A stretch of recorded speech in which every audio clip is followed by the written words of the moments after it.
Hello everyone, this is Alia and you are watching The Voice of Alia.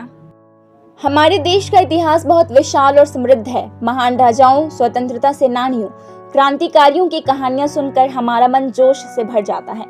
पुरुषों के शौर्य और वीरता की गाथाएं तो आपने बहुत सुनी होंगी, लेकिन आज हम सुनने वाले हैं भारतीय इतिहास की महान और शक्तिशाली महिलाओं की कहानी, जिन्होंने अपनी सारी जिम्मेदारियों को निभाते हुए युद्ध क्षेत्र में कौशल दिखाया। किसी ने अंग्रेजी हुकूमत के खिलाफ जंग लड़ी तो किसी ने मुगल सेना के सामने घुटने नहीं टेके। इन वीरांगनाओं की कहानी आज की हर एक बेटी के लिए प्रेरणा है। चलिए सुनते हैं इतिहास के उन स्त्री शासकों के बारे में जिन्होंने समाज की बनाई रूढ़िवादी बेड़ियों को तोड़कर अपनी मातृभूमि की रक्षा के लिए खुद को समर्पित कर दिया। अहिल्याबाई होलकर। अहिल्याबाई होलकर का जन्म एक साधारण परिवार में हुआ था। वो कभी स्कूल नहीं गई। उन्हें उनके पिता ने ही पढ़ना और लिखना सिखाया था। 8 साल की उम्र में ही उनका विवाह मल्हारराव खांडेकर के बेटे खांडेराव होलकर से हुआ। मात्र 8 साल की उम्र में अहिल्या ब्याह कर मालवा पहुंच गई, पर संकट के बादल अहिल्याबाई पर तब घिरे जब साल 1754 में कुम्हार के युद्ध में उनके पति खांडेराव होलकर की मृत्यु हो गई। उस समय अहिल्याबाई सिर्फ 21 साल की थी। उस समय जो समाज में परंपरा थी उसके अनुसार उन्होंने सती हो जाने का निर्णय लिया, पर उनके ससुर ने उन्हें रोक लिया। हर परिस्थिति में अहिल्या के ससुर उनके साथ खड़े रहे। साल 1766 में उनके ससुर भी इस दुनिया को अलविदा कह गए और 1767 में शासन के कुछ ही दिनों में उनके जवान बेटे की मृत्यु हो गई।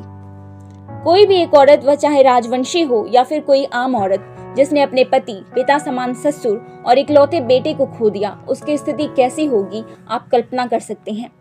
लेकिन इस दुख के साये को उन्होंने अपनी शासन व्यवस्था और अपने लोगों के जीवन पर नहीं पड़ने दिया। 11 दिसंबर 1767 को वो स्वयं मालवा की शासक बन गई। हालांकि राज्य में एक तबका ऐसा था जो उनके इस फैसले के विरोध में था, पर होलकर सेना उनके समर्थन में खड़ी रही और अपनी रानी के हर फैसले में उनकी ताकत बनी। उनके शासन के 1 साल में ही लोगों ने देखा कि कैसे एक बहादुर होलकर रानी अपने राज्य और प्रजा की रक्षा मालवा को लूटने वालों से कर रही हैं। अस्त्र शस्त्र से सज्जित होकर इस रानी ने कई बार युद्ध में अपनी सेना का नेतृत्व किया। उन्होंने न सिर्फ अंग्रेजों की चाल से पेशवा को आगाह किया, बल्कि अपने राज्य को भी आगे बढ़ाया। मालवा में किले, सड़कें बनवाने का श्रेय अहिल्याबाई को ही जाता है। उन्होंने राहगीरों के लिए कुएं और विश्राम घर बनवाए। गरीब बेघर लोगों की जरूरतें हमेशा पूरी की। उन्होंने आदिवासी कबीलों को जंगलों का जीवन छोड़कर गांव में किसानों के रूप में बस जाने के लिए मनाया। उनकी शासन व्यवस्था ऐसी थी कि लोगों ने उन्हें संत की उपाधि दी। उनके शासन के दौरान सभी उद्योग फले फूले और सारे किसान आत्मनिर्भर थे। 13 अगस्त 1795 को अहिल्याबाई होलकर का निधन हो गया। रानी अवंतीबाई।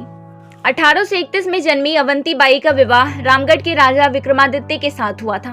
वो बचपन से ही वीर और साहसी थी। उन्होंने छोटी उम्र से ही घुड़सवारी और तलवारबाजी का प्रशिक्षण लिया। वो हमेशा ही राज्य संचालन में अपने पति की मदद किया करती थी। स्वास्थ्य सही न रहने के कारण राजा विक्रमादित्य का निधन हो गया।